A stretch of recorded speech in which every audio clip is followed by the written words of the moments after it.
शरीर छोड़ दिया, यानी मरा नहीं, शरीर छोड़ा है। अब शरीर छोड़ के कहां जाएगा?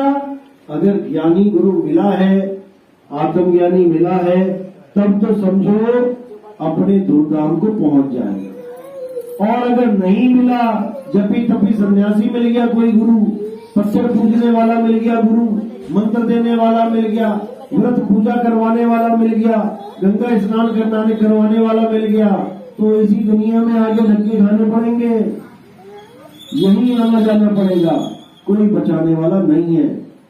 तो सारा खेल आत्मा का है। आत्मज्ञान बिना नर भटके, कभी काबा कभी काशी। तो आत्मज्ञान जो हमारा निज ज्ञान है, साहिब कह रहे 3 गुणों की भक्ति में अरे भूल पड़ा संसार। कौन से 3 गुण? रजोगुण, सतोगुण, तमोगुण। इन 3 गुणों की भक्ति में ये भूल पड़ा संसार। और कहे कबीर निज नाम बिन कैसे लागे पार। 3 गुणों की भक्ति क्या है? कई लोग सोचते हैं ब्रह्मा विष्णु महेश जी की पूजा करना 3 गुणों की भक्ति होती है। बिल्कुल नहीं। ठीक है, वो भी 3 गुणों में आते हैं। असल में त्रिगुणी भक्ति क्या होती है? ये त्रिगुणी माया जो संसार है, इसमें जो कुछ भी दिख रहा है ये सब त्रिगुणी है। मंदिर त्रिगुणी है, मूर्ति त्रिगुणी है, मंत्र त्रिगुणी है, जप तप पूजा पाठ परिक्रमा सब त्रिगुणी है। हर चीज में 3 गुण रमे हुए हैं। मूर्ति बन रही है कंपनी में, रजोगुण चल रहा है, बन के तैयार होगी, मंदिर में लग गई, सतोगुण चल पड़ा, आगे जाके खंडित हो गई, तमोगुण आ गया, तो तुम उस मूर्ति के पुजारी हो गए, यानी तुम 3 गुणों के पुजारी हो गए।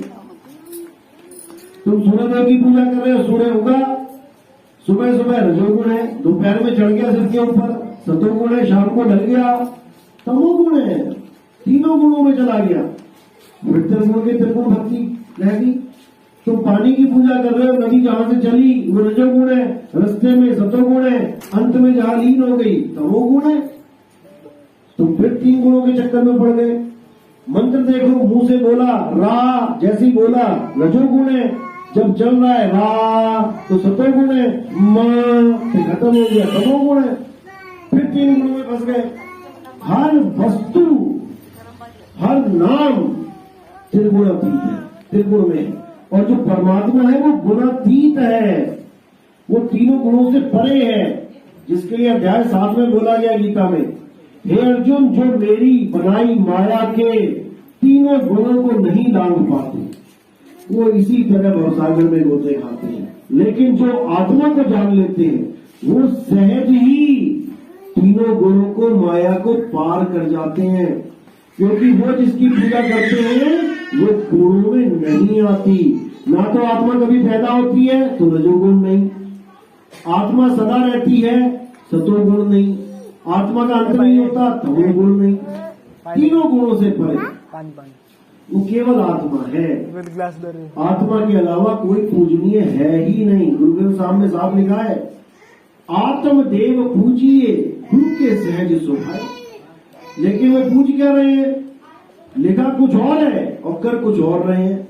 गीता में लिखा कुछ और है। गीता में लिखा है 7वें अध्याय में 20, 21, 22, 23, 24 श्लोक पढ़ो, उसमें साफ मना किया है कि जो देवताओं की पूजा करता है वो बुद्धिहीन है, वो अल्प बुद्धि लोग हैं। देवताओं की पूजा करने वाले देवलोक को जाते हैं, पितरों की पूजा करने वाले पितरलोक को जाते हैं, भूतों की पूजा करने वाले भूतों में जन्म लेते हैं। ये मुझ तक नहीं पहुंच सकते, यानी मेरे स्वरूप को नहीं जान सकते। मेरे स्वरूप को केवल वो जान सकता है जिसने मुझे अजन्मा करके जान रखा है, जो ये जानता है कि कृष्ण कोई शरीर है ही नहीं। अगर कृष्ण भगवान शरीर है तो फिर तो उन्होंने कछुए का भी अवतार लिया, फिर तो कह दो कृष्ण भगवान आदमी नहीं कछुआ है। मछली का भी अवतार लिया, फिर कह दो कृष्ण भगवान विष्णु जी आदमी नहीं मछली है। लेकिन नहीं कहता कोई, उनको आदमी बना दिया सबने, जबकि मछली भी एक कपड़ा है, शरीर है, और आदमी भी एक कपड़ा है, शरीर है। मछली के कपड़े को रिजेक्ट मार दिया, कछुए के कपड़े को रिजेक्ट मार दिया, वरा अवतार में जंगली सुअर का शरीर धारण किया, उसको रिजेक्ट मार दिया, और आदमी वाला जो कपड़ा है उसको सिलेक्ट मार दिया। आदमी का रूप तुम्हें भा गया क्योंकि तुम भी आदमी हो। अगर तुम मछली होते तो तुम भगवान को मछली मानते। मछली है भगवान जी। ये आदमी वाला तो अवतार कुछ समय के लिए लिया था, क्योंकि हमें अपने जैसा भगवान चाहिए। जैसे हम हैं हमें वैसे ही माता पिता चाहिए। शरीर मानोगे अपने आप को आदमी का तो तुम्हें भगवान शरीर वाले अच्छे लगेंगे। जितने मर्जी पूरे वाले पंडित जी, सारे शरीर वाले भगवान तुम्हें आदमी जैसे दिखाई देंगे। कोई भी देवी देवता है देखो आदमी जैसा है, तुम पूजा भी कर रहे हो। तो यही सारा खेल है शरीरों का। अब शरीरों से ऊपर उठना है और आत्मा को जानना है। आत्मा को जाने बिना अगर संसार को त्याग दिया, शरीर को त्याग दिया, तो दोबारा गर्भ में जाना पड़ेगा, जन्म मरण में जाना पड़ेगा। इसी काल जाल में उलझे रह जाओगे। जीवन ऐसा दर्दनाक हो जाएगा कि सोच भी नहीं सकते। इसलिए साहिब कह रहे हैं, बचना चाहो काल जाल से तो जीनो शब्द हमारा, और कहे कबीर अमर कर राखू जो निज हुए हमारा। अमर करके रखूंगा मैं। अमर कैसे रहेंगे हम? जब हम आत्मा ही हो जाएंगे। शरीर में तो कोई अमर रह ही नहीं सकता। देखो ऋषि मुनियों ने कितनी तपस्या करी, राक्षसों ने भी कितनी तपस्या करी। जब भगवान आए प्रसन्न होके तो क्या मांगा राक्षसों ने? देखो, हे भगवान मुझे अमर कर दो। भगवान क्या बोले? अरे भाई इस लोक में तो मैं भी अमर नहीं हूं, हम भी अमर नहीं है, तुम कहां से अमर हो जाओगे? इन लोगों की उम्रें लिखी हुई है गीता में।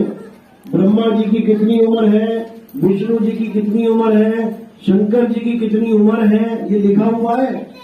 उसके बाद इनकी भी मृत्यु हो जाती है, दोबारा पैदा किए जाते हैं। फिर ये कौन पैदा करता है इनको? माया पैदा करती है। श्रीमद् देवी भागवत पुराण पढ़ो, उसमें तुम्हें पता लगेगा माया ने कैसे 3 पुत्रों को जन्म दिया। ब्रह्मा जी को, विष्णु जी को, शंकर जी को, तीनों को जन्म देके इस सृष्टि का कार्यभार सौंप दिया। ब्रह्मा जी को क्या कार्य सौंपा कि तुम सृष्टि में बीज डालोगे, यानी पैदावार करोगे। विष्णु जी को कार्यभार सौंपा कि तुम इसकी पालना करोगे, और शंकर जी को कार्य सौंपा तुम इसका संहार करोगे। ये तो कार्यकर्ता है। जैसे हम कोई कार्यकर्ता रख दे उसको काम सौंप दें, ये कार्यकर्ता है। तीनों अपना अपना कर्म कर रहे हैं, लेकिन करवा कौन रहा है उनसे? जब ये जानोगे तब तुम्हें